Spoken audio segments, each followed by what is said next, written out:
It's 1898, and you're taking part in excavations in Saqqara. This place, not far away from Cairo, is full of ancient tombs and pyramids. You're in your Indiana Jones mood and hope to find something really phenomenal to become famous. Gold, manuscripts, treasure maps, mummies of famous pharaohs. Wait, a wooden bird? You're really disappointed as it looks like a regular toy. An old one, but still. Little do you know that years later, someone would propose that your bird was actually an ancient monoplane. So the artifact, nicknamed the Saqqara Bird, is made of a sycamore tree. The birdie has a wingspan of just 7 inches and weighs around 40 grams. A perfect original souvenir from Egypt, I would say. It's over 2,000 years old and looks pretty plain, without any carvings of feathers or other intricate ornaments. It has a beak and eyes, though, which makes our find look like a hawk, the emblem of the deity Horus. Its tail is rather unusual as it's squared, looks weirdly upright, and it seems like the sunken part of it was the place for a now missing piece. Humans love solving a good mystery, so there have been several attempts to explain the use of the birdie. First, quite simply, is that it was a ceremonial object. The second idea is that it was a toy for a child from some well-off family. It could have been some sort of boomerang, which was a popular concept in ancient Egypt. Then there was a theory that the bird had been used as a weather vane. But this one has been debunked as the figure doesn't have any holes or markings, except for the one made at the museum in Cairo to fix the exhibit on a stick. So there was no way to hang it in the past. Almost a century after the bird was found, Egyptologist Dr. Khalil Masiha proposed a new theory that it could have been a model of a monoplane. He believed the bird was missing a horizontal tailplane. Otherwise, it had its wings set at a right angle, similar to that of modern planes. It could have worked to generate the aerodynamic lift necessary for flights. Dr. Masiha also claimed that it was common at that time to place miniature models of technological inventions in tombs. So, did the ancient Egyptians really invent the plane in 200 BCE? That would make the Wright brothers, who are considered the inventors of aviation, really upset. They made one of their first flights only in 1903. There's just one way to know for sure, and that is to test the model. But you know, the ancient museum in Cairo would unlikely let one of their cherished exhibits fly around like a toy. That's why glider designer Martin Gregory built a similar model, this time of balsa wood, and concluded that even with the missing tailplane, the plane wasn't much of a flyer. Case solved? Not really. This didn't sound convincing enough to the History Channel, so they invited an aerodynamics expert to build another replica of the bird. He tested it in weather conditions similar to those in Egypt and was impressed with the little plane's abilities. So, if they did invent the prototype of a plane back in the times of pharaohs, it would be a good example of an oupart. That's an out-of-place artifact, an object that's way ahead of its time in terms of technology or history. And the Saqqara Bird isn't the only example of such a revolutionary concept. In 1901, a group of divers retrieved the Antikythera mechanism from an underwater shipwreck near the Greek island of Antikythera. It's been dubbed the world's first analog computer, and it's currently dated around 100 BCE. The bronze mechanism could tell the position of the sun, moon, planets, and stars, as well as the lunar phase, the dates of upcoming solar eclipses, and even the speed at which the moon moves through the sky. No one's sure who used it and how or where it was made. But it's obvious that it's extremely precise and way too advanced for its time. The first flushing toilets in the world were invented in the middle of the 20th century. Just kidding. The ancient Minoans on the Mediterranean island of Crete and the Indus Valley civilization both came up with this brilliant invention at the same time, around 4,000 years ago. The plumbing and sanitation were so well done that no one managed to design anything better until 2,000 years later. One ancient Minoan lavatory was discovered at the Palace of Knossos. It looks like it had a wooden seat set over a tunnel that directed water from a rooftop reservoir to an underground sewer. Other varieties got water from jugs. Only the super rich people could afford all this glory. So if you wanted to shop for real estate back then, the flushing toilet would be a telltale sign you were in the rich neighborhood. Automated doors became a cool, seemingly new invention back in 1931. But the technology behind them is actually much older. Think the 1st century CE old. Mathematician and engineer Heron of Alexandria came up with a hydraulic system to open and close temple doors. To bring it into action, you need to light a fire to produce heat.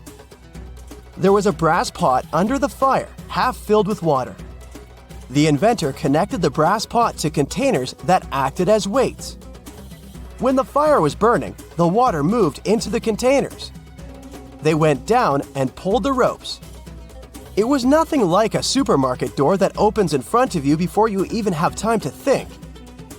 Heron's door took hours to open, and there was no way to stop the process.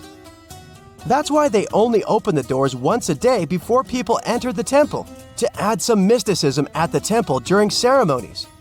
Spooky.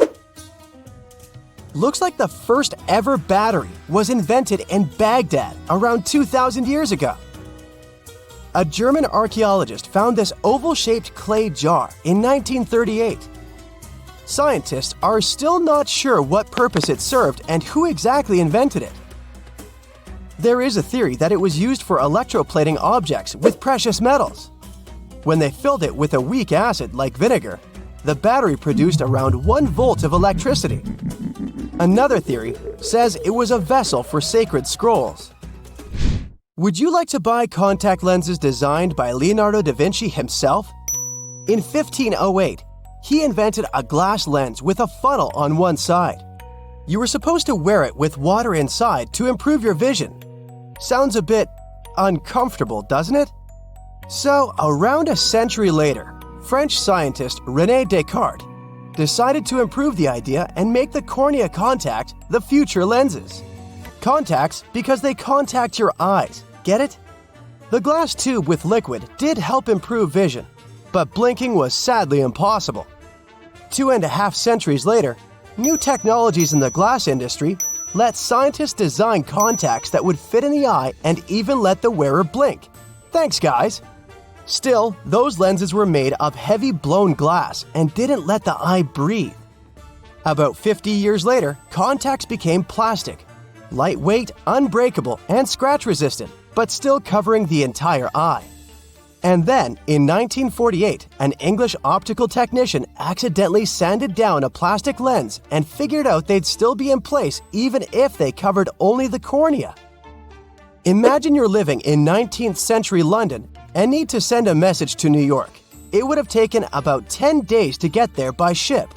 So when delivery time went from days to hours in 1858, it was a true sensation.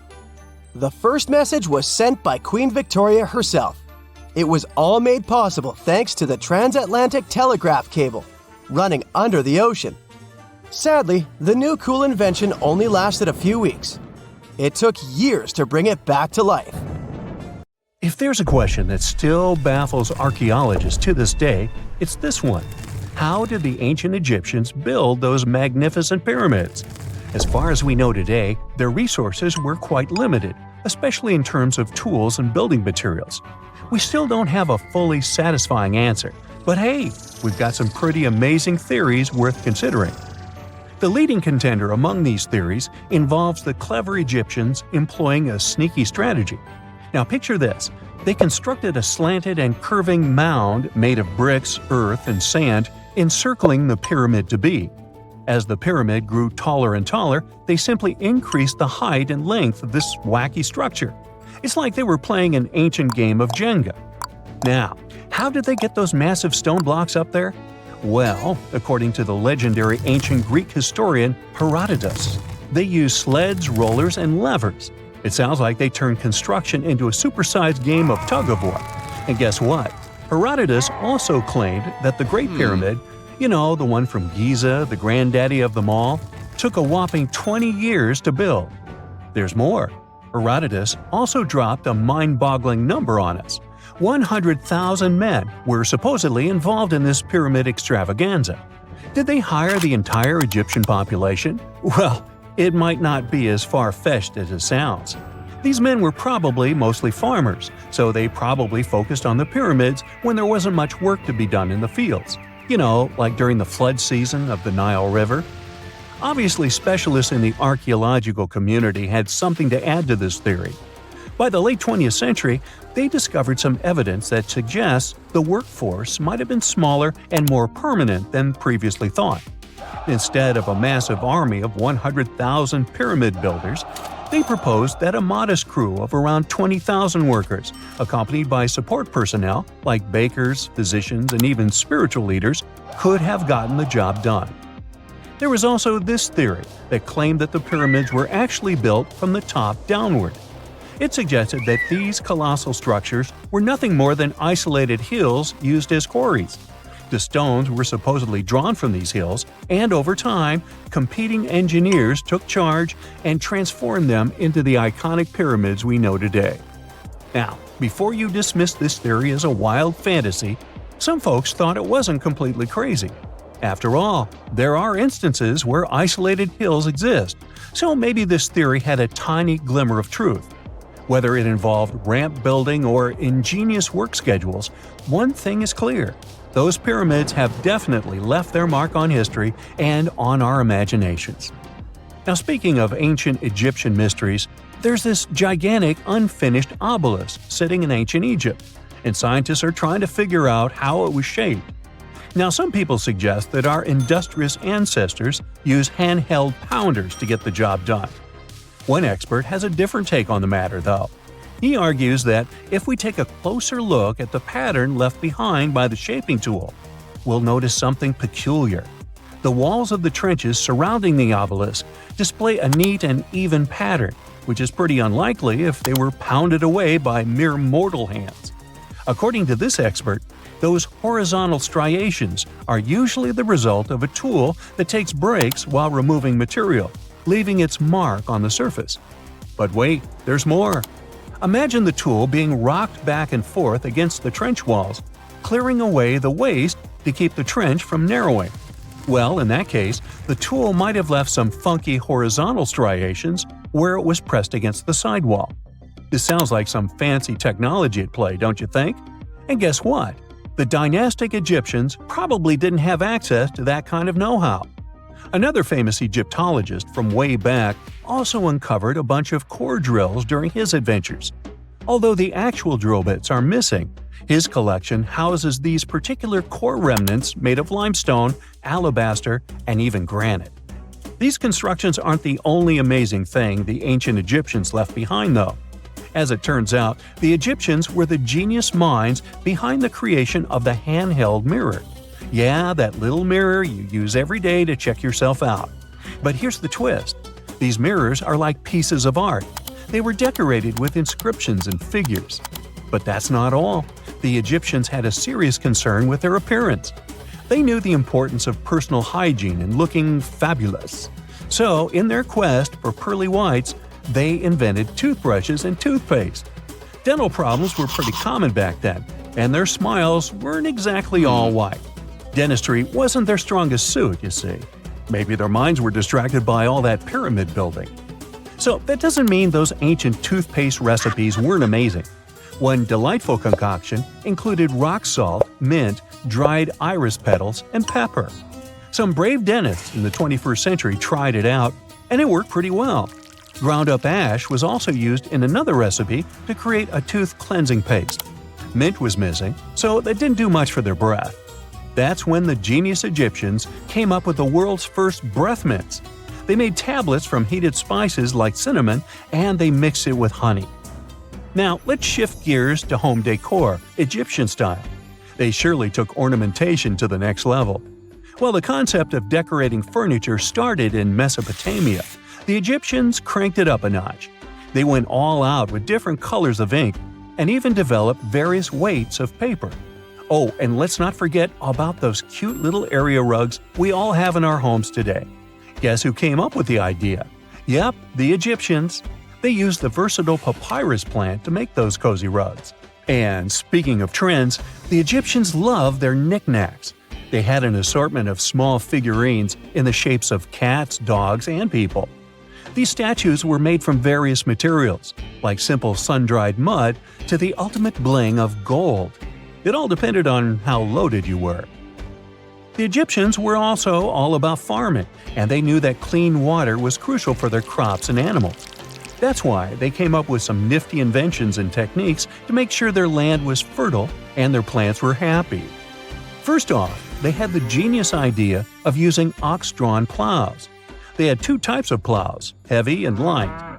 The heavy plow would strut its stuff, cutting deep furrows in the soil, while the lighter plow followed behind, fluffing up the earth. But they didn't stop there. After plowing, the Egyptians would break up clumps of soil and sow the rows with seeds. To give those seeds a good old squish into the furrows, they'd march their livestock across the field, effectively closing up the furrows. But hey, all that hard work would be pointless if their seeds were as dry as the Sahara. That's where irrigation comes into play. The Egyptians were so good at it that other cultures, like the Greeks and Romans, couldn't help but copy their techniques. Now let's switch gears and talk about the marvelous architecture of ancient Egypt. These folks weren't just skilled farmers, they were also architectural maestros. They built these fancy canals to carry water to farms and villages, and boy, did they know how to make those canals look pretty. Just imagine strolling along a canal lined with ornate structures. The pharaoh Ramesses the Great was quite the overachiever when it came to construction. One of his mind-blowing creations was the construction located at Abu Simbel. This building was designed so that twice a year, the sun would shine directly into it and illuminate the statues of Ramesses. And let's not forget about the corbelled arch. Without this architectural gem, we'd be missing out on some mind-boggling structures like the Great Pyramid. The Egyptians knew how to make things stand tall and proud, thanks to their engineering and construction wizardry. They built grand halls and inner sanctums that make your jaw drop, and some of these temples doubled as astronomical observatories. Beneath the sands of Luxor, scientists found something that was perhaps never meant to be found. Over 1,000 decorated stone blocks that belonged to the ruined temple of a woman pharaoh. It got us thinking, why was this temple so brutally destroyed, and who was this woman? Her name is Hatshepsut, and she is now considered one of Egypt's greatest pharaohs, but for a long time, history almost forgot her. She ruled during the 18th dynasty, from around 1479 to 1458 BCE. She's remembered for her ambitious building projects, successful military campaigns, and flourishing trade expeditions. It turns out she was one out of 4 women to take the title of pharaoh in Egyptian history. The next woman would have to wait for 1,500 years to reign, and that woman we know as Cleopatra. The story of how Hatshepsut got to be a pharaoh is the most colorful part of this tale. As far as most dynastic rules go, it's usually men that are first in line for royal thrones. In Egypt, that was the same. That's why, when Pharaoh Thutmose I had a daughter as his firstborn, that was a big no-no as far as his succession line went. A few years later, Pharaoh Thutmose I passes away. The crown passed to Thutmose II, who ruled briefly, only to leave the throne to his infant son, Thutmose III. In this scenario, Hatshepsut was this pharaoh's stepmother. So what happened was that Hatshepsut served as advisor to her stepson, since he was too young to rule on his own. But after 7 years, she made an unprecedented move. She decided to seize power and declared herself Pharaoh of Egypt. Now this was not a simple power grab. Hatshepsut understood that if she wanted to rule, she had to present herself as a legitimate king. In a bold move, she adopted the full royal regalia, including the false beard, traditionally worn by male pharaohs. She was often depicted in statues and hieroglyphs as a man, wearing the pharaoh's kilt and headdress. But this wasn't about disguising herself. Experts believe she never tried to hide her identity. Inscriptions on her statues often included feminine titles, like Daughter of Re, or grammatical structures that combined male and female terms, such as His Majesty herself. This showed that while she adopted traditional symbols of kings, she still acknowledged her true gender. But she needed to go even further. To legitimize her rule, she crafted an elaborate origin story. She claimed that the deity Amun himself had visited her mother in the form of her father, Thutmose I, and that she was his divine daughter. Now, this was no small claim, since pharaohs were seen as deities on earth. By aligning herself with Amun, she strengthened her right to the throne. In temple carvings, she depicted this divine birth with Amun, presenting her as his rightful heir. These narratives weren't just mythology, they were tools, ensuring her position remained unchallenged. Hatshepsut also took a new name, Ma'at Kari, which translates roughly to "Truth is the soul of the sun god." The word Ma'at was central to Egyptian beliefs. It represented order, justice, and divine balance. Pharaohs were expected to uphold Ma'at to ensure Egypt's stability. By calling herself Ma'at Kari, Hatshepsut was likely reinforcing that she was a legitimate and rightful ruler. Her reign was truly great. She led Egypt into an era of peace and prosperity, launching massive building projects and restoring temples across the kingdom. Her most famous achievement was the construction of her temple at Deir el-Bahari, a pretty impressive architectural masterpiece carved into the cliffs of Luxor. Hatshepsut initiated one of the most ambitious construction projects in ancient Egyptian history, commissioning monuments, temples, and obelisks to immortalize her reign. It's argued that she continued with the construction of the Avenue of the Sphinxes, a grand road lined with statues leading to the Karnak Temple. For many, her shining architectural achievement was the towering obelisk she had carved from single pieces of granite. One of these, weighing over 320 tons, still stands today. Now, beyond building, she expanded Egypt's influence through trade. She sent an expedition to the mysterious land of Punt, believed to be modern-day Somalia or Eritrea, bringing back riches like gold, ivory, and exotic animals. Her fleet of ships sailing the Red Sea marked the first recorded trade mission of its kind, establishing economic ties that would benefit Egypt for generations. Yet, for all of her success, something strange happened after Hatshepsut passed away. Her successor, aka her stepson Thutmose III, who had been overshadowed by her rule, took a drastic step. He ordered her name to be erased from history. Her statues were defaced, her inscriptions chiseled away, and her achievements credited to other rulers. It was as if she had never existed. Some believe Thutmose III wanted to reclaim his rightful place as pharaoh, while others suggest that later rulers, uncomfortable with the idea of a female pharaoh, sought to restore traditional male dominance. The story gets even more tragic. The power struggle between stepmother and stepson continues, since, even after her passing away, Thutmose III built his own temple right next to Hatshepsut's at the Valley of the Kings. But he built his temple with one deliberate modification. His monument was built 11 feet higher than hers. Mind you that this was no accident, it was a symbolic statement. He wanted to overshadow her legacy. But history had other plans. Hatshepsut's legacy started to be rediscovered in the 19th century, and it was only through careful archaeological investigation that her reign was properly recognized. Today, Hatshepsut is remembered as one of Egypt's greatest pharaohs. Her reign, once erased, has been reconstructed through constant archaeological discoveries, proving that her power and influence could not be so easily forgotten. Her resting place had been hidden in plain sight, her body removed from its original chamber in an effort to erase her from history. This final piece of evidence cemented her legacy, proving that even attempts to erase a pharaoh could not really do it. Hatshepsut's grand temple, Djeser-Djeseru, was a stunning architectural feat, designed to immortalize her reign and solidify her divine connection to Amun. But after her death, her successor, Thutmose III, launched that calculated effort to erase her legacy, and parts of her temple were dismantled. Historians still debate why. Was it a dynastic power move, an attempt to restore traditional male rule, or a bid to strengthen Thutmose III's claim to the throne? Maybe he was just a jerk. Whatever the reason, the destruction wasn't immediate. It happened decades after her death, suggesting it might not have been a personal revenge, but a broader political strategy. Yet, despite these efforts, her temple endures, and so does her story, a defiant echo of Egypt's first great female pharaoh.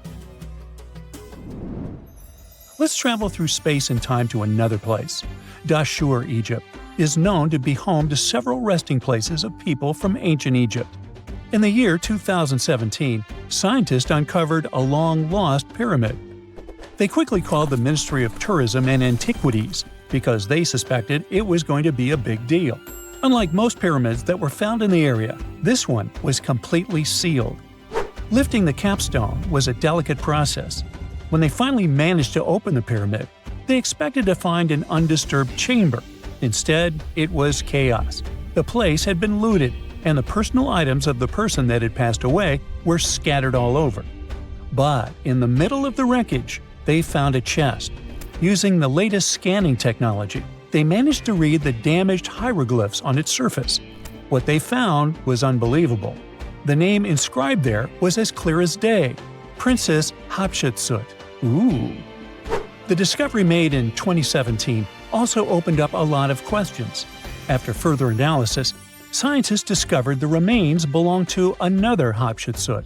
It belonged to a princess that lived during Egypt's 13th dynasty.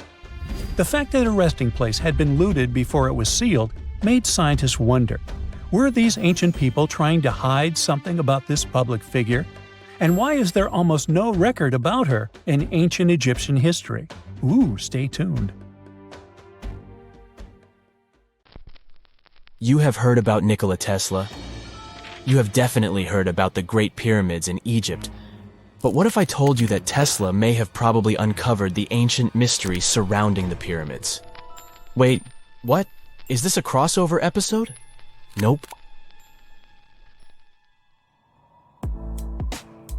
It's highly probable that the secrets of the pyramids are hidden in plain sight. But first, let's recap what we know about the pyramids. What's so mysterious about them? I mean, they are just old quirky buildings, aren't they? One of the biggest questions is how they were built. Some people think that the pyramids were created by people using only their hands and muscles. But others think that there might have been some kind of crazy energy source that we don't know about yet. Like, what if aliens helped out or something? Just kidding. But this idea of some unknown energy source being used to build the pyramids has been around for ages. Even in old texts, like the pyramid texts, it talks about how the gods gave us something to build a great power. So maybe there was something really powerful and mysterious going on back then? Who knows?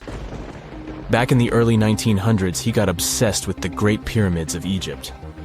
He read numerous books about these ancient structures and was blown away by how much energy they seemed to have. At that time, not many people knew much about electricity, and Tesla started to wonder if there was some kind of advanced tech hidden in the pyramids. He had an idea that the power of the pyramids had to do with electromagnetism, and he put a lot of time and effort into trying to figure out the mystery. Tesla had some pretty unusual theories about the Great Pyramids. He thought that they could actually store and move electricity, which could then be used to power up the areas around them. He also had this theory that the pyramids were built using some kind of crystal energy. He believed that the chambers inside the pyramids could have these super powerful crystals that could control the electromagnetic fields. But that's not all. Tesla also had this idea that the materials used to make the pyramids had properties that allowed them to trap energy from the sun and the moon. And not just a little bit of energy. He thought that the pyramid could actually create this massive energy field that could light up whole cities or even brighten up dark places. He thought that the pyramids could be used as giant power plants to generate electricity and run machines. Tesla even believed that the pyramids were somehow linked to cosmic energy, which could be used for spiritual enlightenment and healing. How very new age of him. Anyway, Tesla wasn't just pulling these ideas out of thin air. He was seriously into studying everything he could about the pyramids, from ancient artifacts and texts to hieroglyphs and drawings. And he came up with this idea that the pyramids were designed to be energy amplifiers, and some kind of unknown energy source was used during their construction. Some people thought Tesla was eccentric for coming up with these theories, but his ideas have actually had a huge impact on the way we think about the pyramids today. Researchers and scholars have been digging into his theories for years and using them to uncover some of the biggest mysteries surrounding these ancient structures. For example, recently scientists have used theoretical physics to investigate how the Great Pyramid of Egypt would react to certain radio waves. They found out that if the radio waves were a certain length, the pyramid could concentrate the energy inside its rooms and focus it under its base. The scientists did lots of calculations to figure this out. They first thought about what radio wavelengths would work best. Then they made a model of how the pyramid would react to the waves. They figured out how much of the energy from the waves would get absorbed or spread out. Lastly, they checked how the energy would move around inside the pyramid when the waves hit it.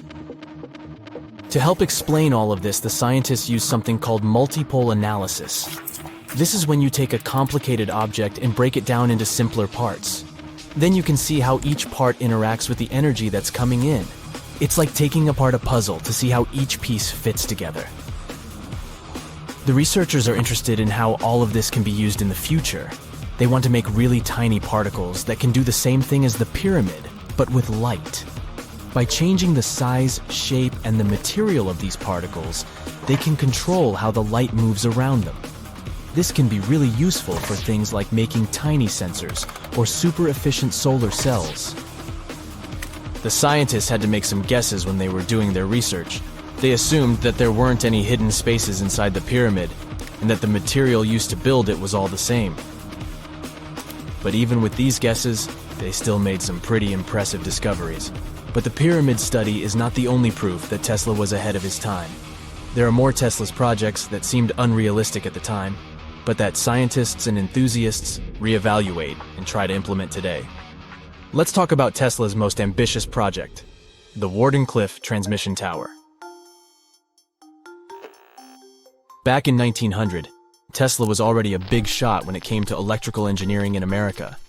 People were blown away by his amazing inventions and the fact that he managed to outdo Thomas Edison in the battle of currents. However, Tesla wasn't content to rest on his laurels. He decided to embark on his most ambitious project yet, the transmission tower at Wardenclyffe.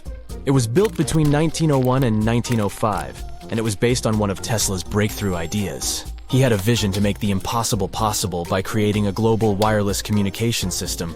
It would use Earth itself as a conductor, transmitting music, news, stock market reports, secured military communications, and even facsimile images. Does it sound familiar? Right, it sounds just like the internet that we use today, only without the use of any wires.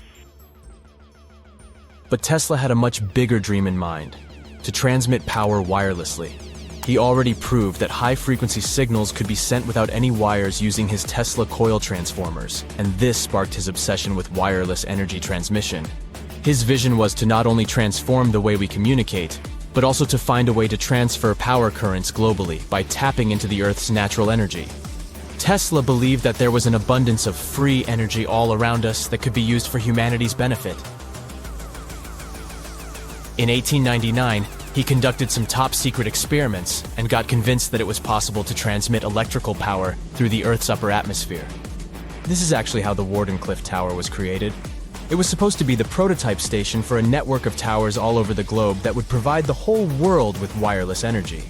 Unfortunately, Tesla didn't have the resources or the patience of his investors to bring this project to fruition. It ran into all sorts of financial problems and roadblocks, and in 1917, the unfinished tower was finally torn down for scrap metal to pay off Tesla's mounting debts. Now it remains a sad reminder that even the greatest minds can sometimes fall short of their dreams. The original red brick laboratory, however, is still there, and it is the only Tesla lab that has survived. Fun fact, in 2017, a film crew made a crazy discovery. They used ground-penetrating radar to explore the area around Wardenclyffe, and they found a whole series of tunnels stretching for hundreds of feet underneath the site. Nobody knows exactly what these tunnels were used for, but people have been speculating for years that they were part of Tesla's grand plan. Wardenclyffe, of course, is a major landmark for Tesla enthusiasts from all over the world. Who knows? Maybe someone will finally crack the mystery of the tunnels one day. But even if they don't, the legacy of Tesla and his amazing ideas lives on. Egyptologists have been digging around every inch of the Great Pyramid for ages. Yet somehow, they overlooked this stunning pink granite bathtub buried a few miles next to it. And here's the deal. This mysterious oval tube lying next to the Khufu pyramid for years may provide evidence that the Egyptians built the pyramids not only for monumental purposes, but also to generate electricity, experimenting with it long before Alessandro Volta and Thomas Edison. The Giza Plateau is famous for its three pyramids, Khufu, Khafre, and Menkaure.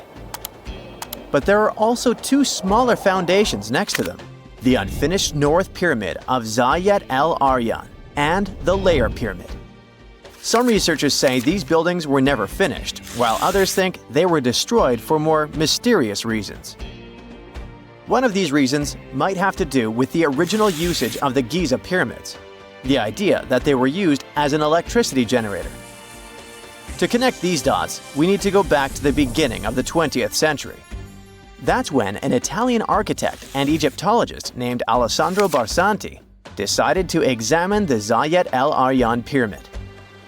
Near the site, he noticed something unusual: scattered granite fragments. To a casual passerby, these might have seemed insignificant, but Barsanti recognized the signs. You see, ancient Egyptians often used sites to prepare stones before transporting them to their final destinations. The fact that there was granite on the ground intrigued him. Granite was a more expensive material than the limestone typically used for pyramids, which suggested that it might have been intended for an important and possibly hidden structure. At a depth of 68 feet, they encountered a huge pink granite block. He kept going with the excavations, and they revealed ancient inscriptions carved into the stones. They sent the drawing to experts, but no one could decipher what they meant. Were they instruction sets to something? That's when Barsanti made his biggest discovery. He found an oval-shaped vat carved from pink granite and polished to a mirror-like finish. The thing is, the vat had been carefully sealed. When they opened it, they found a thin black residue along the walls. I'm thinking something in the lines of a black oily substance. This discovery raised many questions for him. It didn't make sense to him that ancient Egyptians would go above and beyond to seal and protect this strange vat. By 1911, Barsanti had to abandon his effort to figure out what was the deal with that mysterious pit. But his findings intrigued researchers all over the world, and they've got their own opinions about it. One of these modern theories suggests that the other pyramids could have been used as a part of a bigger whole. It suggests that the Khufu pyramid was actually used as a water pump designed to irrigate the desert area. Apparently, the pyramid's internal chambers would function as a hydraulic system. In the 1990s, an engineer took this theory seriously and studied the pyramid's subterranean chamber. Surprisingly, he found actual signs of water damage. Apparently, the pyramid generated powerful compression waves, aka pulses, that could create electricity. This raised an important question. Could the ancient Egyptians have used the pyramids as a generator in order to produce electricity? On paper, that was proven to be possible, but hey, agreeing on the original use of the pyramids is probably one of the most difficult things in the world. So, we're still not 100% sure about this. Apart from that, Egypt is a playground for important discoveries regarding humanity's past. I mean, scientists have just discovered what looks like a cosmic command center, similar to that room from the Doctor Strange movies. They discovered an L-shaped astronomical observatory, measuring around 9,000 square feet, dating back to the 6th century BCE. Definitely the first and largest of its kind from that era. The mud brick structure housed tools used for calculating dates related to ancient Egyptian rites, royal coronations, and agricultural plants. This observatory is located in the archaeological site known as the Temple of Phuto, just 50 miles east of Alexandria. It's pretty impressive. The structure was designed so that you'd get inside the room through an east-facing entrance. This way, you'd get to see the sunrise. Once inside, you'd find a pretty huge shadow clock, used to tell time by tracking the movement of shadows inside the room. This variant of a sundial clock was nearly 16 feet long. That was quite an exciting discovery. Another interesting one was that scientists and Egyptologists have discovered the first ever pregnant mummy. Now, even if we know quite a lot about mummification processes, we keep making discoveries that open new doors into the lives of ancient Egyptians. It took so long for someone to find out this mummy was expecting at the time she was embalmed because she was placed in a male's coffin. More specifically, a male priest. Historians say that during the 19th century, a lot of traders mixed coffins up in order to sell them. Yes, that means they opened them and switched mummies to please their buyers. It was a complete surprise because they were hoping to study more about ancient health issues when they opened this coffin up. But they had another special research on their hands: prenatal practices in ancient Egypt. This mummified woman, who lived about 2,000 years ago, was from 20 to 30 years old when she passed away. She was found in Thebes, and her remains were incredibly well preserved. You see, mummification recipes varied across Egypt. In this woman's case, researchers could tell she was a member of the high society since she was buried with special amulets. But since mummification methodologies differed so much between cities and time periods, they still have to dig further to understand why she was embalmed along with her baby. Speaking of mummies, scientists were digging up a final resting place in Saqqara, also in Egypt, and they unearthed two embalming workshops. One was for humans and the other for sacred animals. Apparently, the workshops date back to about 2,400 years ago. They were equipped with stone beds, clay pots, and ritual vessels. Everything you needed to mummify. But that's not all. Archaeologists also stumbled upon cheese stored in jars behind tombs that were over 3,000 years old. Yep, cheese. This shows that the ancient Egyptians were pretty savvy when it came to preserving food, too. They knew how to store stuff for the long haul, not just the mummies. It really shows how they applied their preservation skills to both food and bodies, giving us a glimpse into their impressive technological know-how. Scientists have also found one of Egypt's oldest complete mummies, and to their surprise, it was completely covered in gold. You see, Egyptian mummies covered in gold are already a rare thing, but they weren't expecting it to be the oldest one ever found. The mummy was quite well preserved, and they could identify that it was the remains of a wealthy man called Hatshepsut. Many symbols show that he was important and wealthy, like the band he wore on his head and the bracelet on his chest. He was also dressed in a tunic wrapped with a belt, which was a way to preserve the good appearance of a person after they passed away.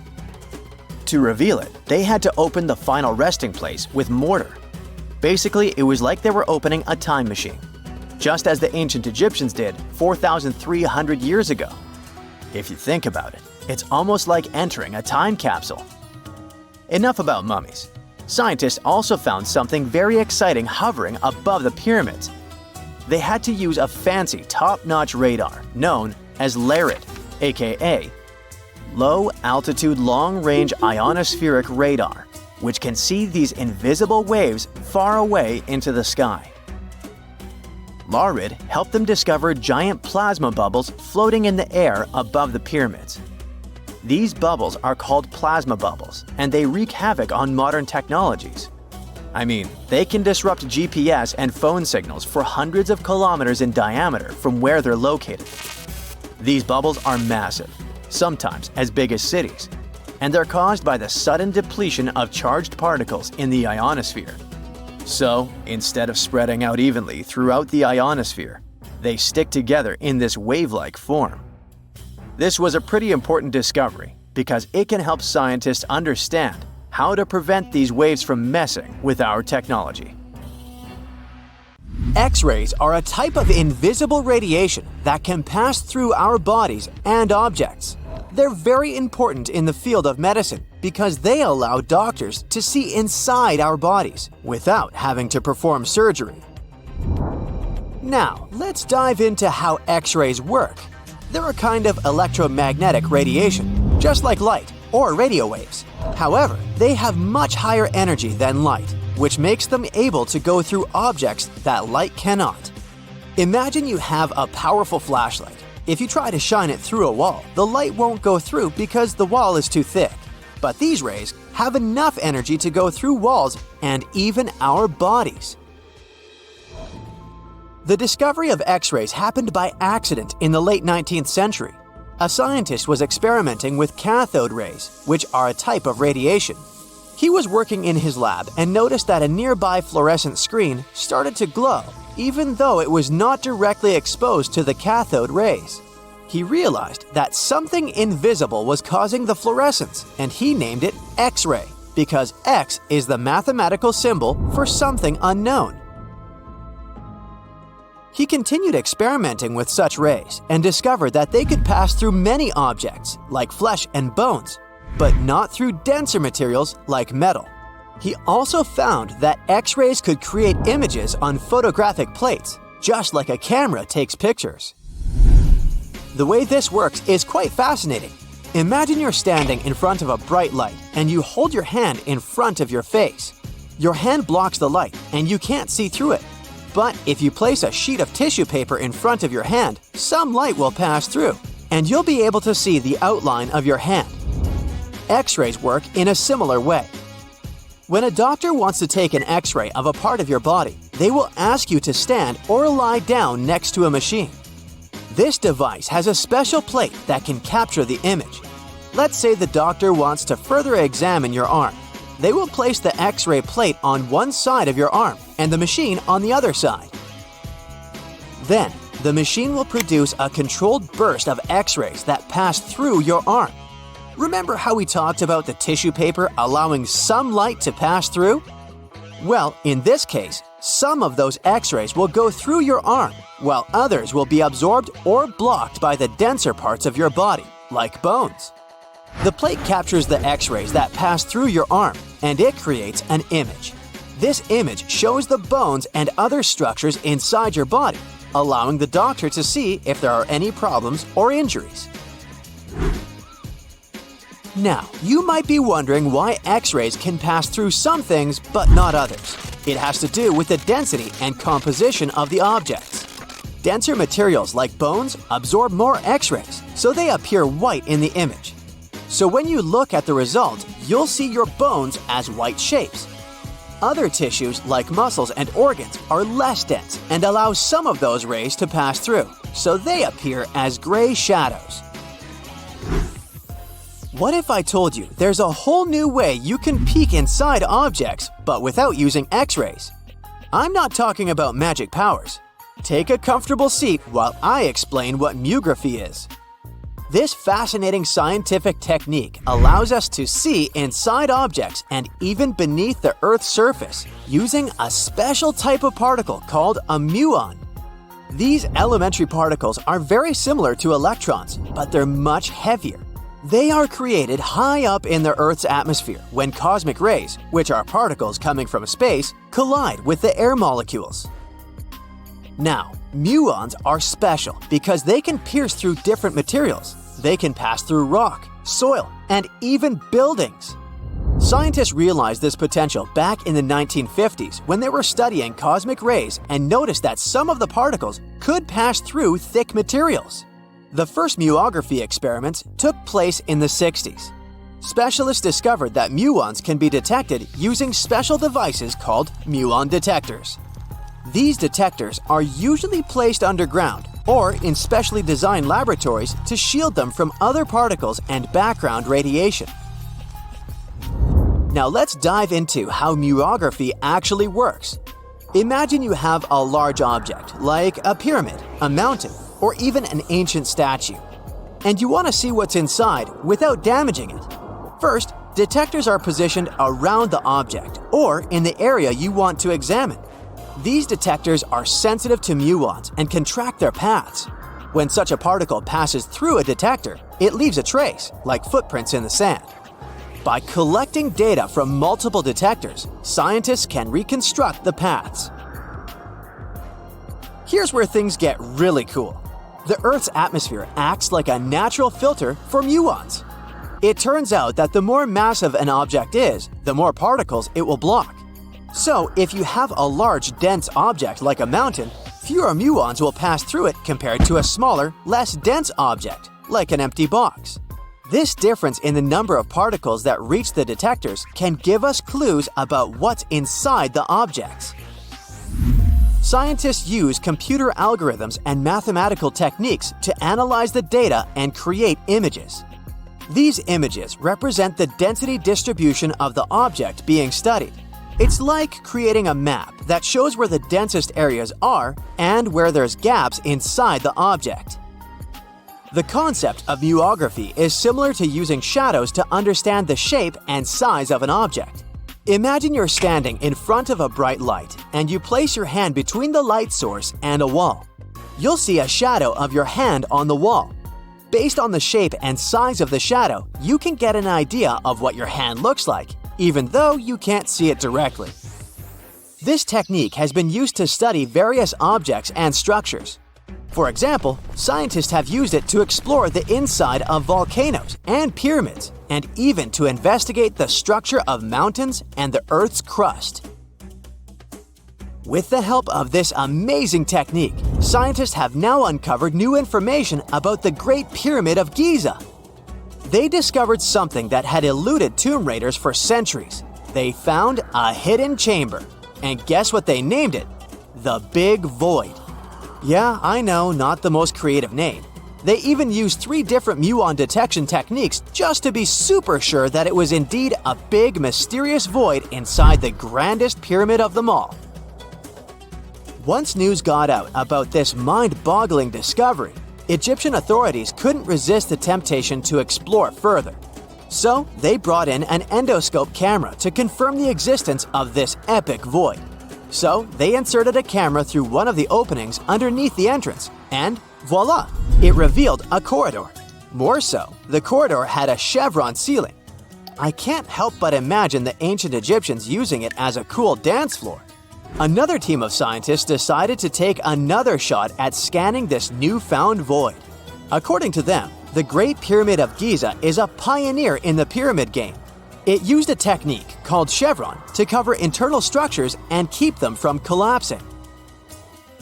Now, why did the ancient Egyptians build this corridor and the grand void it leads to? One theory suggests that the corridor was built to relieve pressure inside the pyramid. Another theory says that the void could be a result of the pyramid's construction process. It could have been an internal ramp used to move roof blocks into position, and then it was left there or filled loosely with rubble. According to other enthusiastic explorers, there might be another burial chamber waiting to be discovered. They believe that the pyramids were built with a dash of randomness in the construction process. As the builders worked their magic, they realized that some chambers wouldn't be able to handle the weight of a majestic sarcophagus. So they made adjustments on the fly, creating new plans as they went along. Imagine you were chosen to answer one of history's most important questions. What was the first civilization on Earth? The job description is simple, yet the task is extremely challenging. You need to unearth the proof of the world's first official civilization. Was it the Sumerians in Old Mesopotamia? Or was it the ancient Egyptians spread out along the Nile River? Not to make you nervous or anything, but history is quite literally in your hands. Good luck! Since you can't turn back the clock and visit Old Mesopotamia to get the answers to your questions, you'll need to research museum databases in order to get some clues. First things first, we need a definition of what is considered a civilization. It's not just thousands of people grouped together and living harmoniously. There are some key elements that together make a group of people a civilization. Like, for example, the domain of urbanism, aka city building, irrigation systems, and writing. You decide to begin your search by diving deep into the history of the Sumerians, which today hold the position of the world's first civilization. Now, imagine being the first of your kind. This means having no external examples. Rather, it means starting from scratch. First thing you'll need? A piece of land. And since there were no active water companies in the world at that time, you'll need a piece of land with easy access to water. So, the Sumerians settled between two major rivers, known as the Euphrates and the Tigris in southern Mesopotamia around 5000 BCE. Fun fact, Mesopotamia translates to the land between two rivers. On a modern-day map, it's more or less where Iraq is situated today. Together with land, a civilization needs ways to get food. The Sumer civilization had to face a dry and hot climate, but they managed to make agriculture thrive in the region. By diverting river waters and creating reservoirs and dams, the Sumerians allowed for a series of settlements to emerge across Mesopotamian plains. The famous city of Babylon was one of them. You know, the city that supposedly had those hanging gardens? I say supposedly because no definitive proof of the real existence of this monument has ever been found. However, it was considered one of the 7 wonders of the ancient world, and cited as a remarkable feat of engineering in an ancient book published around 290 BCE. Although no record was found of the Gardens of Babylon, the Sumerians were recognized as extremely skilled builders. Their cities were filled with mud brick constructions, and the most impressive ones were known as ziggurats, stepped pyramids that were built for spiritual purposes. The Sumerians built a trade network to supplement scarce resources and started to exchange goods with civilizations rising nearby, like Anatolia and Egypt. The beginning of trade was what drove the Sumerians to develop what is believed to be the world's first writing system. It began as a simple system, likely dating back to 3400 BCE. In this system, each syllable was represented with a drawing. Later, it gradually evolved into a fully formed cursive writing system. Don't believe me? Take a look at this piece from the Babylonian times. This huge basalt plaque is called the Hammurabi Code. It's known to be humanity's first collection of written laws. As far as the story goes, it was carved in volcanic stone around year 1760 BCE. Look at the precision of these carvings. It's quite astonishing. But the content is also surprising, since these 282 rules vary from commercial regulations to strict laws of justice. The thing is, historians don't have a consensus on whether the Sumerians were really the first ones to invent writing. Some think it might have been old Egyptians. Let's pause here. Ancient Egyptian settlements are believed to have started around the year 5500 BCE, which is earlier than the Sumer civilization. But remember I said a civilization needed a few things before it was considered as such. Ancient Egypt consisted of several smaller city-states, such as Memphis, Abydos, and Thebes, spreading out along the Nile River. It wasn't until 3000 BCE that Egypt was unified under one kingdom and lasted as an empire until nearly 1000 BCE.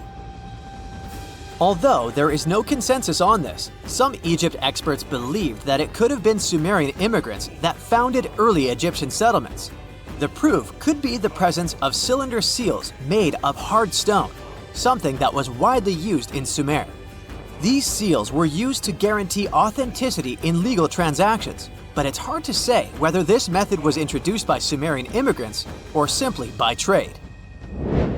Since the time period is not one of the criteria we can use to determine who came first, we'll have to turn to something else. But what? Like the Sumerians, the Egyptians were also highly skilled builders. Duh, they built the famous Giza pyramids and many others all over their territory. In order to enhance their building techniques, they delved into developing a more profound understanding of mathematics. They developed a new form of measurement called the cubit, which was the equivalent of an arm's length. The Great Pyramid, for instance, is 440 cubits per 440 cubits. They were also innovative astronomers, combining their mathematical skills with attentive astronomical observation. They were the first civilization to use a 24-hour division of the day, And they even created a solar calendar, which was the first dating system in history to feature 365 days in 1 year. Okay, it's undeniable how impressive they were. But some experts say that the dispute has to be settled through the comparison of their writing systems. Hieroglyphic writing, the first Egyptian style of writing, is said to date back to 3000 BCE. It was a composition of over 700 symbols, which were carved in stone. For a long time, researchers believed that the Sumerian writing had come before Egyptian, but in a recent discovery made by Yale researchers claims otherwise. Archaeologists have discovered a panel of 4 signs that are believed to have been written around 3250 BCE. Oh, and they've also found another rock drawing depicting a pregnant elephant that can date back to 4000 BCE. Now, there's also a third possibility that fewer people seem to mention: the Indus Valley Civilization, also known as Ancient India, located around the area of modern-day Pakistan and India.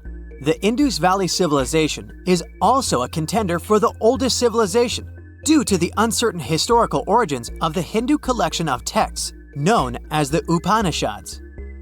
The Indus Valley Civilization flourished around 3000 BCE, but records show that people in the Indus Valley were trading with Mesopotamians as early as 3500 BCE. Now, wait a minute. How is it possible? No, they weren't time travelers. This isn't a sci-fi movie. There already were agricultural settlements in the area that were slowly growing into bigger cities, such as Harappa and Mohenjo-Daro. Ancient Indian cities were sophisticated, filled with baked brick homes built in a grid system. These ancient cities even had draining and sewage systems that connected most homes and used gravity to carry waste outside of the city.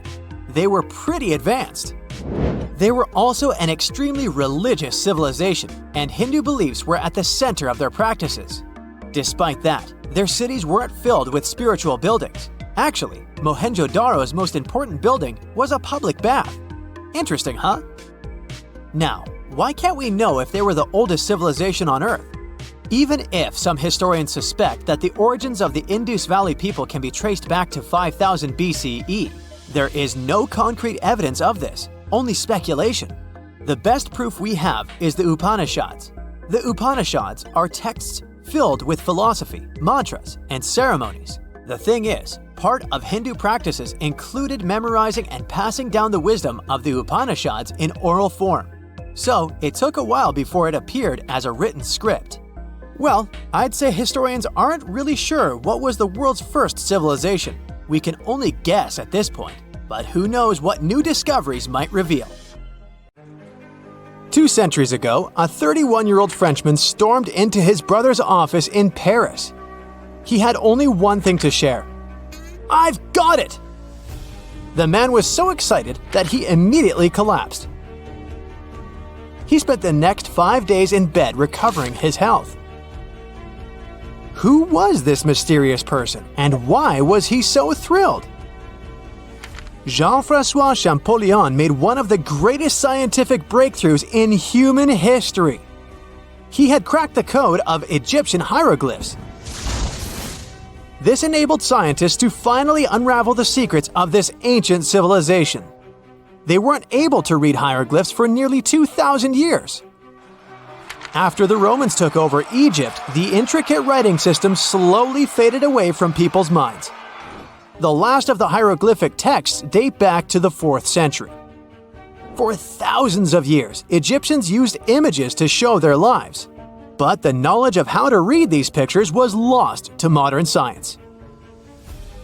The story of hieroglyphs began in 3250 before current era. That's when ancient Egyptians developed writing.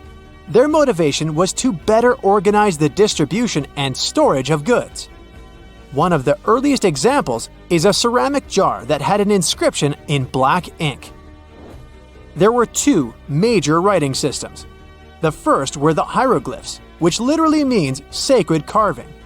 Egyptians carved hieroglyphs in stone on temples, tombs, and similar monuments for 3,000 years. They present a system of pictorial texts.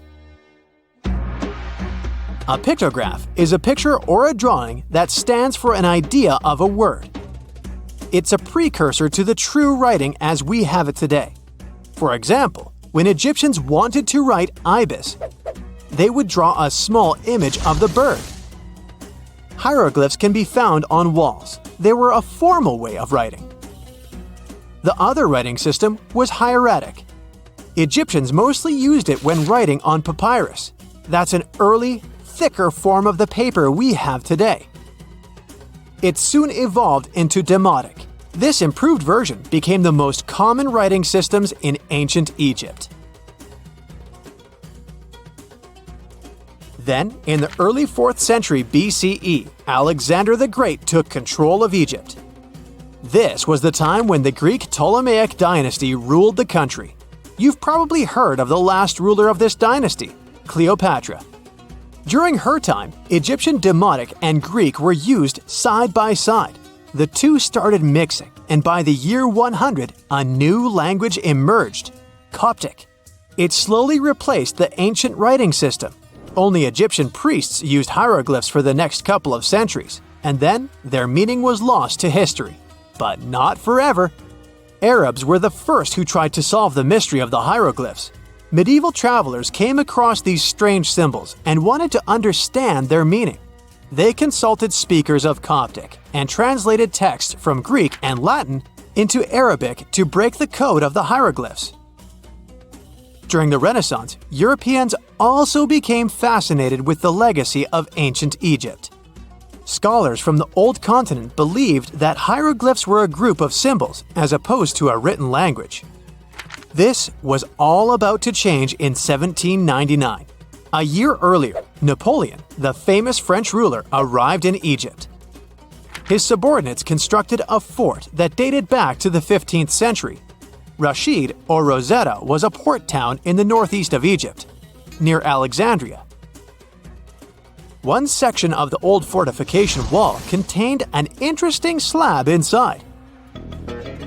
The stone tablet was made of a granite-like rock. It was just 40 inches high and 30 inches wide.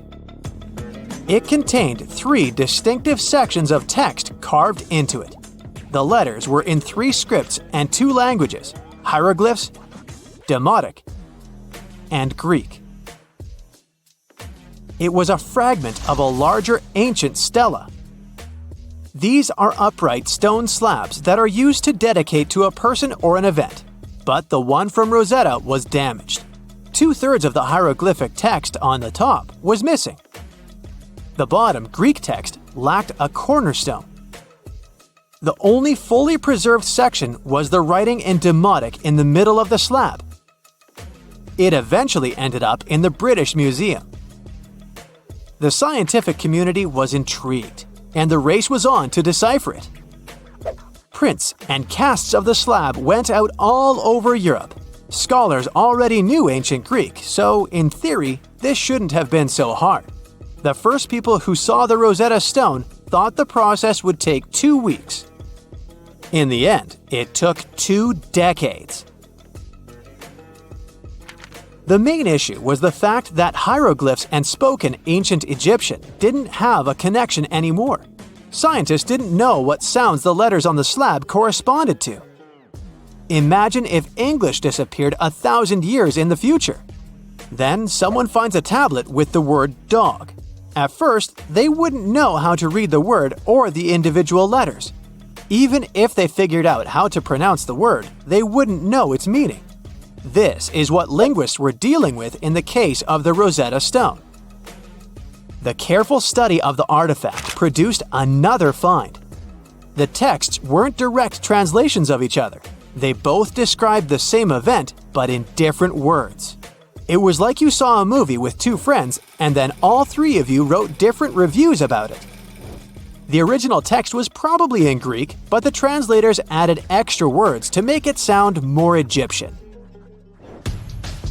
An English physician and physicist, Thomas Young, made the first great breakthrough. He knew that the name Ptolemy appeared several times in the text based on the Greek translation. This wasn't an Egyptian name, so it was impossible to represent it with a single image. The only way to spell out this Greek name was to use symbols that sound like it when produced. This is called transliteration, and we have it today as well. This is how foreign-sounding words are written down in Chinese or some Slavic languages. Young focused on sets of hieroglyphs in oval frames. These are called cartouches. He experimented a bit but finally discovered that one of them read, Ptolemy the Great. The individual hieroglyphs that made up this name corresponded to sounds needed to produce it. This is where our mysterious man from the beginning of the video enters the picture. Champollion picked up where Young left off. He knew Coptic, so the Frenchman was able to determine what many other hieroglyphs sounded like. The eureka moment was close. It came while he was studying a cartouche from a site dedicated to Ramses II. It had 4 symbols. The last 2 were the same. He determined this was the sound S. The first symbol was the sun. This is Ra or Re in Coptic. So the cartouche read Ra something SS. Can you already guess the name? Of course, it's Ramses. This breakthrough finally cracked the code. Ancient Egyptian wasn't a mishmash of cool-looking images. It was a phonetic language that Jean-François Champollion discovered in September of 1822. The stone slab is today known as the Decree of Memphis. The Egyptian Council issued it in this city in the year 196 before current era. In it, they expressed their loyalty to the pharaoh. They erected identical stelae and temples all across Egypt.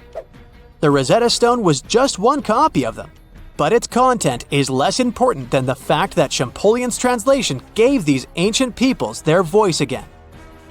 During the 1800s, European scholars didn't think that the Egyptian civilization was much older than classical Greek or Roman.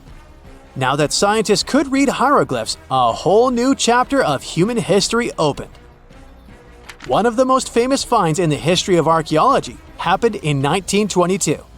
That's when the British archaeologist Howard Carter discovered the tomb of Pharaoh Tutankhamun in Egypt's Valley of the Kings.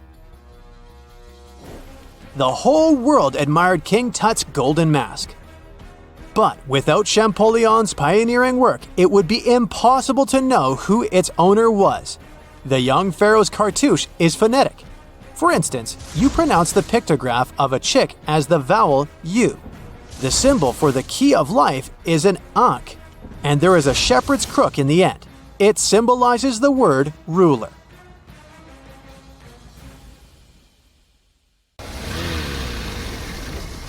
And now we're off to almost 5,000 years ago.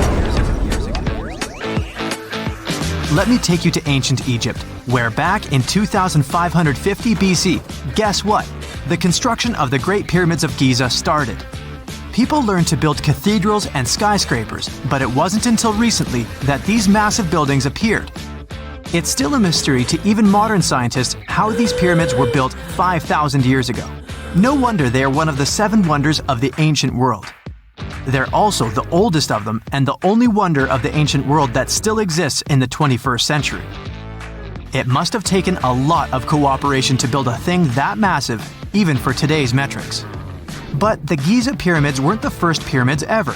The first one, called the Step Pyramid, was built around 80 years before the first pyramid of Giza in 2630 BC for King Djoser. It wasn't meant to be extraordinary, but ended up being quite impressive. It was a pyramid of 6 stepped layers of stone. It was 204 feet high, which is as tall as a 19-story building. And it was the tallest building that existed at that time.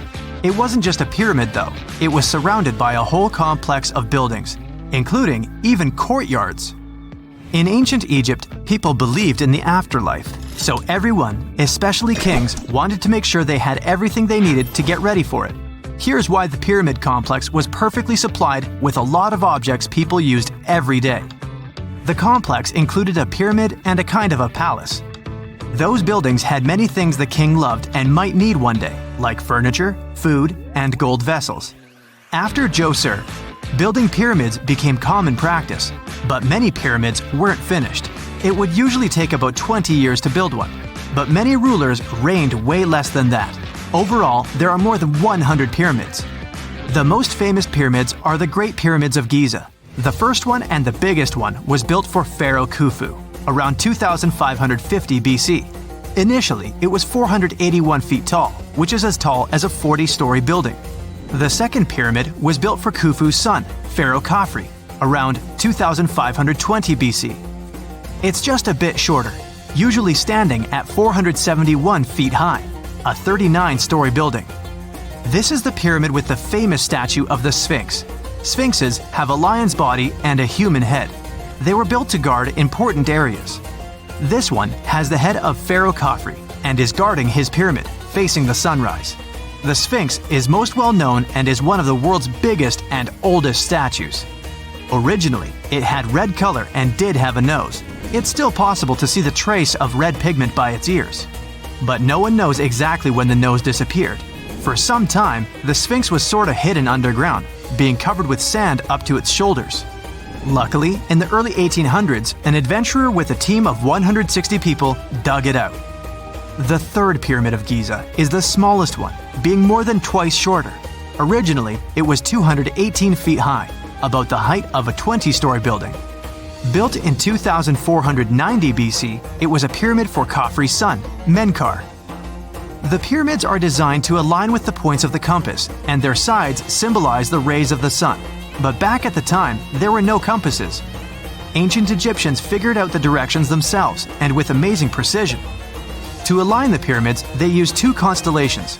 Originally, the pyramids were covered in smooth white limestone and had a gold-silver top to reflect the sun. Later, the white limestone was taken from the pyramids by other kings and used for other buildings. Scientists estimated that ancient Egyptians used about 2.3 million stone blocks to build the first pyramid. Each block weighed more than 1 ton. This is the weight of a rhino. Some blocks were even bigger, being almost as heavy as an elephant. 4.5 millennia ago, there was no modern equipment to help build it. There were no machines, no wheels, and even no steel. The only metal available to them was copper. Even today, scientists aren't sure how the Egyptians managed to build the pyramids. There are no records left that would shed light on it. Some even think that Egyptians wanted to keep it as their secret and didn't even record it on purpose. Many believe that poor people and foreigners built the pyramids, but it's not true. Actually, the builders were very skilled workers, and they were fed and paid well.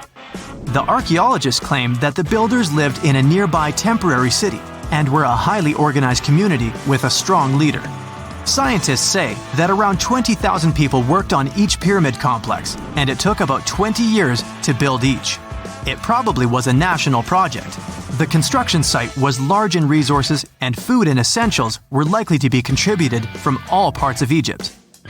Even with all that support, it remains unclear how people managed to cut, transport, and assemble those huge stones. One of the theories suggests the stones were most likely transported on boats down the Nile River. Then, there was a harder part. They had to be moved to the construction site.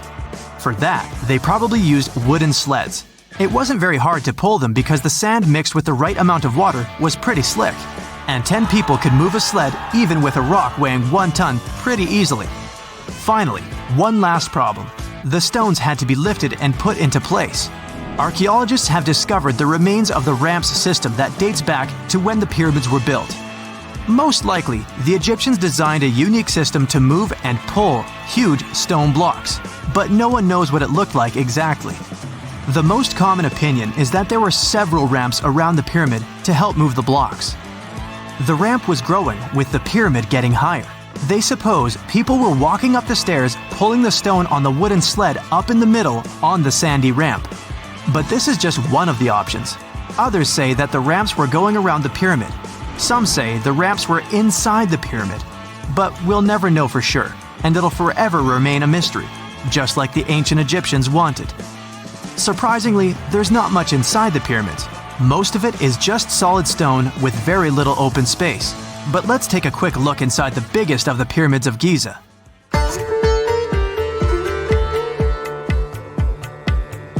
From the entrance, there are 2 stairs, one going down and the other one going up.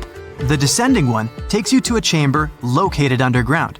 That's where the pharaohs are, but not in this pyramid because Khufu wanted to stay higher. The underground room is partly unfinished. The room with Khufu's sarcophagus is called the King's Chamber. It's upstairs and then through the tall and long Grand Gallery. Below the King's Chamber, there's a room called the Queen's Chamber. There are no queens though, and no one is sure why the room is called this. Unfortunately, none of these have any hieroglyphs on the wall. They're just bare. If you want to see them, you should go to the other rooms that are decorated. Those pieces of art are depictions of ancient Egypt's culture and daily life. The texts allow researchers to study their language and grammar. Sadly, the treasures that once were here in the pyramid are long stolen. From that room, there are several tunnels for an unknown purpose. There are many tunnels and passages inside the pyramids. There are many chambers and shafts and secret ways. Scientists have been sending little robots with cameras there for some decades already. And the robots did discover another chamber a bit upstairs with hieroglyphs on the walls. But even today, much of the pyramids is still unknown, and there's no so-called building plan of the pyramids. Egyptians did create a mystery no one can crack for 4,500 years already. Scientists recently started to X-ray the pyramid to learn what's inside it without entering it and its narrow, mysterious tunnels.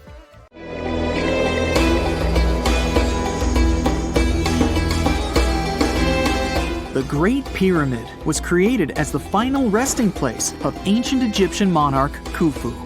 According to legend, French leader Napoleon entered the Great Pyramid and came back out looking shaken and super pale. He never revealed what he saw inside, but whatever it was is said to have affected him for the rest of his life.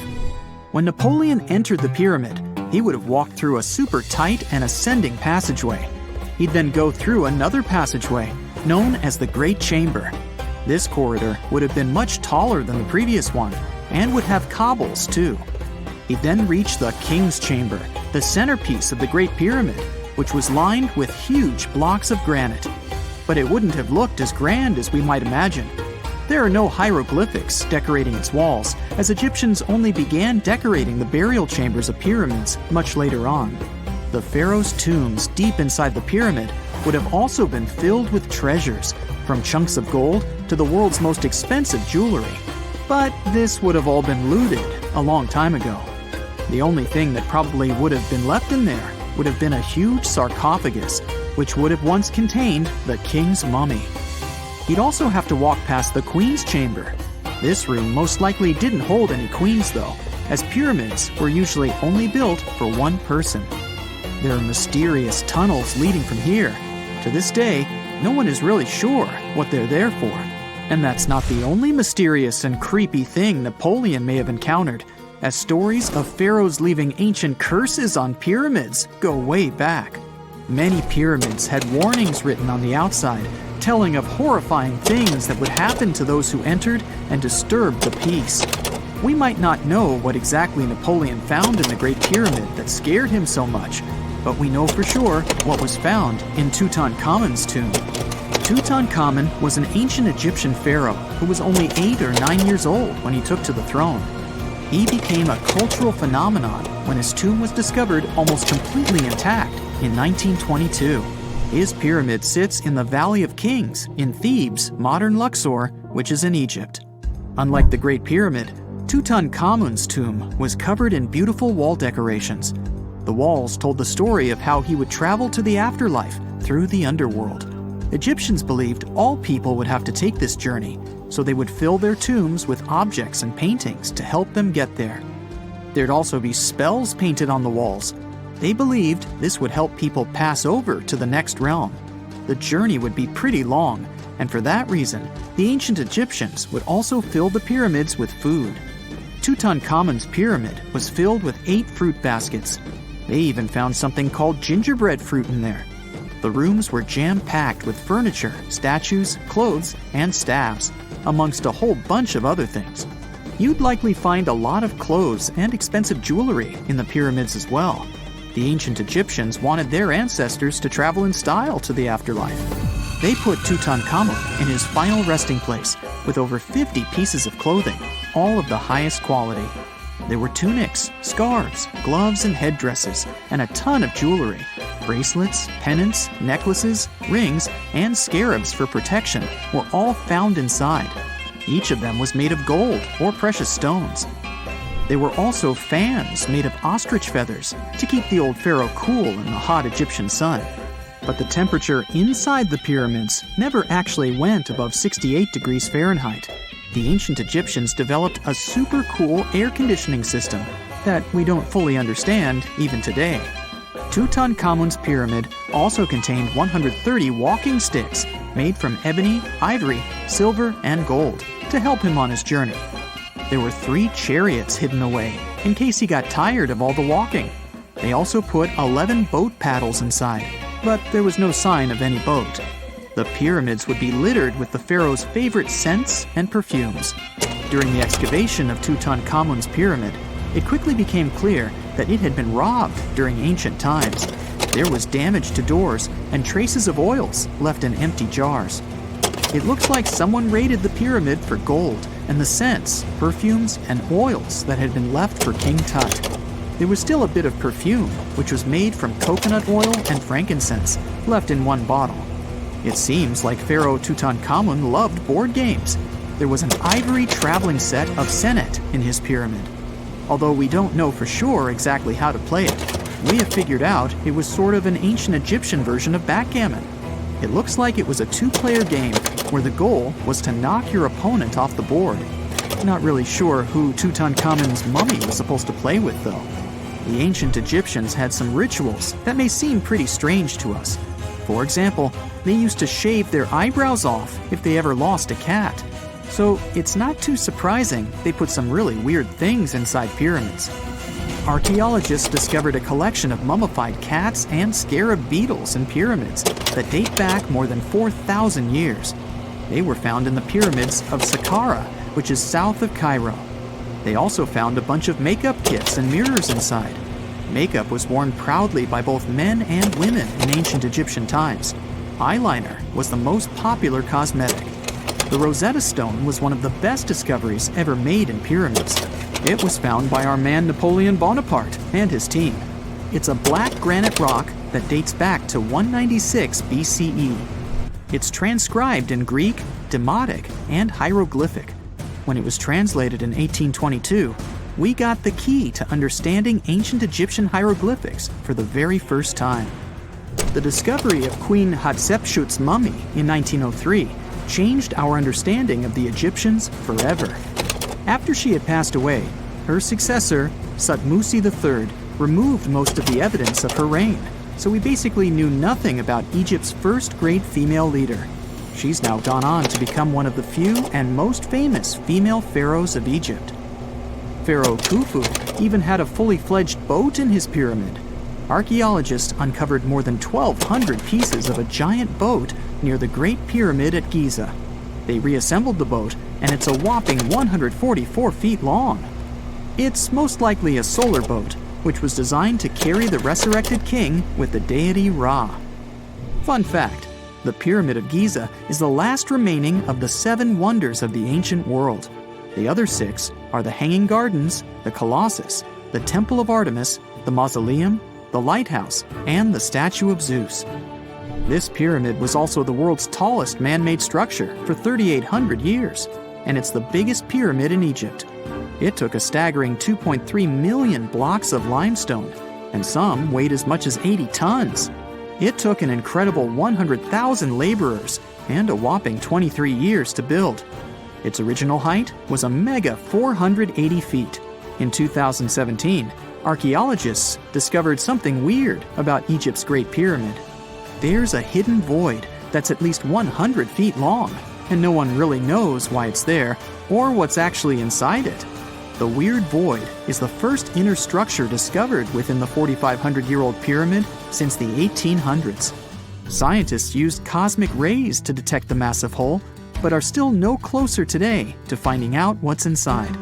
The ancient Egyptians took a lot of care building the pyramids, and everything was strategically placed and structurally sound, so it's super unlikely that this hole is due to blocks falling over time. Loads of pyramids also contain small model figurines called ushabti. These represented attendants. They believed they would come to life to serve the pharaohs in the afterlife. But it's amazing that all this stuff actually fit inside. There isn't actually a huge amount of space inside the structures, it's mostly just rock.